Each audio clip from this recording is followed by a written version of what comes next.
Hello, welcome. My name is Leanne. I'm a registered and licensed dietitian, and I have a degree in culinary arts. And I'm so excited to partner with CDR Naturals to provide to you a cooking demonstration today.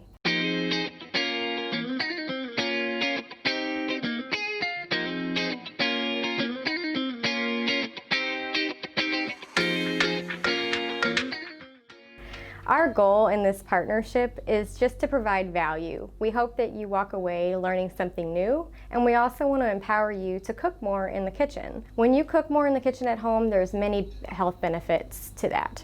Number one, you can control your portion sizes, and that helps with weight management. Number two, it's a lot cheaper to cook at home. I think there was an article in Forbes that stated that people are on average spending 5 times more when they dine out or order restaurant delivery than when they're cooking at home. Number three, you know every ingredient that's going in your food when you're cooking at home. This is especially important if you or family members have food allergies. Lastly, the CDC states that whenever you're cooking healthy food at home, you're able to prevent and manage chronic diseases like type 2 diabetes and heart disease. Today we're featuring a roasted cauliflower recipe. Now, cauliflower has a lot of health benefits. Cauliflower is very nutrient dense. It's loaded with vitamin C, vitamin K, and it has anti-inflammatory properties. Cauliflower is also a cruciferous vegetable, which is not just a fun word to say. Cruciferous vegetables have been shown to reduce the risk of heart disease and cancer, which are the top 2 leading causes of death in the United States.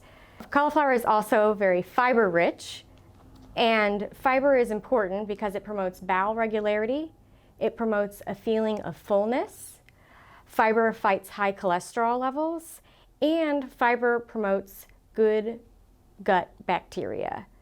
And that's important because an unhealthy balance of gut bacteria is linked to different diseases like asthma, eczema, type 2 diabetes, irritable bowel, and even obesity.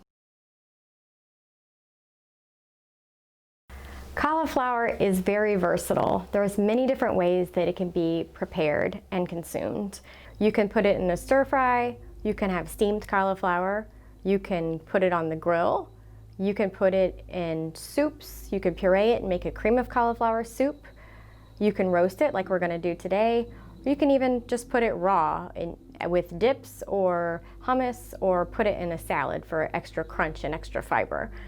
What I do want to tell you is that the stem and the leaves are edible, so there's less food waste. If you didn't want to use the stems or leaves, you could definitely put it in your compost, but the stems can actually be put into soups or stocks. You can also cut the stem or grate it up and put it in a salad or a slaw. So before we begin our recipe, I'd like to point out a few safety features in the kitchen. Number one, it's important that your knife is sharp. I remember in culinary school, my chef instructors would say to me, a sharp knife is a safe knife. And that is very true, because if you have a blade on your knife that is dull, you're using more force and you may slip and you're more likely to cut yourself if your knife isn't sharp. Number two, you want to make sure you're using the right tool for the job. So today we're using a chef's knife. It's also known as a French knife. And this is the right tool for this job because we have a large head of cauliflower, we have a long blade, it's going to easily cut through the cauliflower. You wouldn't want to use, say, a paring knife because it's not the right tool for the job and it poses more of a safety risk. Lastly, I want to show you the proper way to hold your knife when you're using it in the kitchen. So correct form for holding your knife is important so you don't cut yourself and also so you're not putting extra strain on your wrist. You want to wrap your fingers and thumb around the knife handle. Some people like to go up a little bit further and put their index finger and their thumb on the blade, and that's perfectly fine. What you don't want to do is have your index finger on top of the blade or any of your other fingers on top of the blade. It's unsturdy, it's not safe, you're more likely to cut yourself, and when you do that, putting your finger on top of the blade, you're putting extra strain on your wrist, and if you do that over time, that can actually lead to carpal tunnel. Now, since we have gone over safety, let's get into the recipe. Like I said, we're going to be featuring a roasted cauliflower. This recipe is a Parmesan roasted cauliflower. I love roasting because it's not a cooking method where you have to stand in front of the stove and constantly watch what's on top of the stove. You can prepare your meal or whatever you're going to be roasting, put it in the oven, and then set the timer and come back to it. So if you have a little baby like I do, it's very helpful. So today we're using half a head of cauliflower. Depending on how many people you're going to be feeding, you could do a whole head, but today we're doing half a head of cauliflower. I have half of a sliced yellow onion.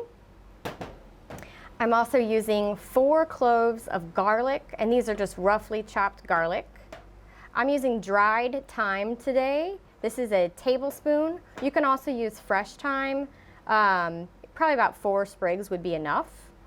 I have avocado oil today that I'm using. This is about 3 tablespoons. You could also use olive oil. I'm just trying to use a plant-based oil because that's more heart healthy. And then I have some sea salt, and I have some black pepper, and then this is 2 ounces of Parmesan cheese. And if you follow a vegan diet or if you don't eat Parmesan cheese, a great substitute would be nutritional yeast. It has a cheesy, nutty flavor, and it works just the same. It tastes great. So one thing I want to point out is when you have your sharp chef's knife and you're going to cut through the middle of your cauliflower, and then you're going to have the core in the middle, so it's easy for you to cut all of the florets out. And when you cut the florets out, try to keep your florets around the same size so you're even cooking and when you put your cauliflower in the oven. All right, so making our recipe, I'm going to add every ingredient to the cauliflower except for the Parmesan cheese. That's going to come a little bit later. So I have my cauliflower in the bowl. I'm going to add my yellow onion. I'm going to add my garlic. Love garlic. Come from an Italian family. Thyme. This is the avocado oil. Sprinkle of black pepper. Sprinkle of salt. And then I'm just going to mix everything together. And I'm going to put this on a lined baking sheet. You do want to make sure that your oven is preheated to 425 degrees before you start this. Once that's mixed up, I'm going to put it on my baking sheet. I can already smell the garlic. Just kind of spread that out. And then we're going to put this in the oven at 425 degrees for 35 to 40 minutes. So that is in an electric oven. If you have a convection oven or a gas oven, your timing may be a little bit different. Also, depending on how much time you have for dinner, if you want to cook it longer, it's going to be more tender. If you don't cook it as long, it's going to have more of that bite, that crunch to it. So just keep in mind that depending on what type of oven you're cooking this in, you may have a little bit different in time. But on average, I'm going to start in the oven at 35 minutes. All right, so our cauliflower has been in the oven for about 35 minutes. I've just pulled it out, and I'm going to add the Parmesan cheese now. Just going to sprinkle that over all of my cauliflower.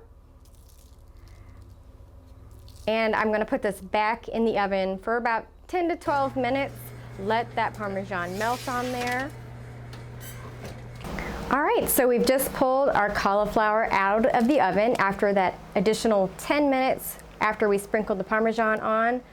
This smells great. It's crispy on the outside, it's tender on the inside. My family loves this recipe, and I know that your family is going to love it too. Thank you so much for joining us today. We are very excited to provide this cooking demonstration to you, and we can't wait to share the next one with you in the future.